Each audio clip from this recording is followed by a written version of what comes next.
4 నిమిషాలు 5గురు దుండగులు కోటిన్నరకు పైగా విలువైన నగల చోరీ.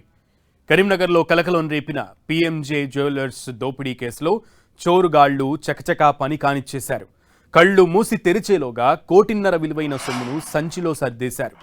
ఎవరికీ దొరకకుండా పుడాయించారు.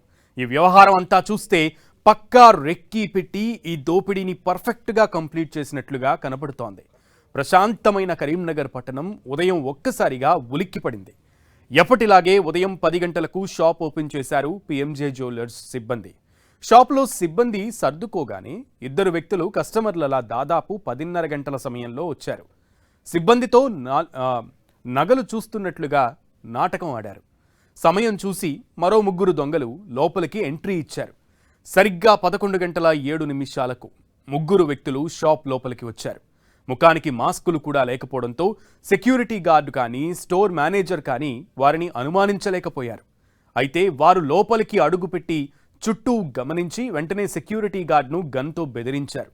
వెంటనే మిగతా దోపిడీ దొంగలు కూడా తమ దగ్గర ఉన్న తుపాకులతో సిబ్బందిని భయపెట్టారు.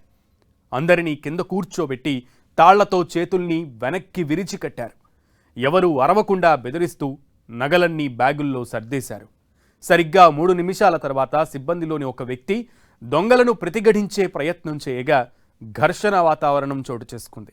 దొంగలు తమ దగ్గర ఉన్న తుపాకీతో కాల్పులు జరుపుతూ అందిన కాడికి నగలను అందుకుని ఉడాయించారు. ఇదంతా కూడా కేవలం 4 నిమిషాల్లో ముగించారు చోరుగాళ్లు. పక్కా రెక్కి పెడితే కానీ ఇది సాధ్యం కాదని అర్థమవుతుంది. ఇప్పుడిదే కలకలం రేపుతున్న అంశం. దుండగులు మొత్తం 30 రౌండ్లు కాల్పులు జరిపినట్లు అనుమానిస్తున్నారు స్థానికులు. దోపిడీ గురించి సమాచారం అందుకున్న పోలీసులు వెంటనే హుటాహుటిన ఘటనా స్థలానికి చేరుకున్నారు. క్లూస్ టీం ద్వారా ఆధారాలు సేకరించారు. షాపులోని సీసీటీవీ ఆధారంగా దుండగుల కోసం గాలిస్తున్నామని కరీంనగర్ సిపి గౌస్ ఆలం తెలిపారు. మరోవైపు కరీంనగర్లో హై అలర్ట్ ప్రకటించారు పోలీసులు. దుండగుల కోసం ముమ్మరంగా గాలిస్తున్నారు. నగరంలోని వెళ్లే ప్రతి వాహనాన్ని క్షుణ్ణంగా తనిఖీలు చేస్తున్నారు. ఈ దోపిడీకి పాల్పడింది అంతర్రాష్ట్ర ముఠా పనేనా అని పోలీసులు అనుమానిస్తున్నారు. ముందుగా రెక్కి నిర్వహించి అదును చూసి అటాక్ చేశారా లేదా అప్పటికప్పుడు దోపిడీకి పాల్పడ్డారా అనేది తెలియాల్సి ఉంది. మరోవైపు దోపిడీ ముఠాకు స్థానికులు ఎవరైనా సహకరించారా అనే కోణంలోనూ పోలీసులు అనుమానం వ్యక్తం చేస్తున్నారు. ఈ ఘటనతో నగరం ఒక్కసారిగా ఉలిక్కిపడింది. పట్టపగలు జనం రద్దీగా ఉండే ప్రాంతంలో తుపాకులతో జరిగిన ఈ దోపిడీ ఘటన కరీంనగర్లో పెను సంచలనం సృష్టించింది. దోచుకెళ్లిన నగలు ఎంత మొత్తంలో ఉంటాయనేది అధికారులు ఇంకా నిర్ధారించాల్సి ఉంది.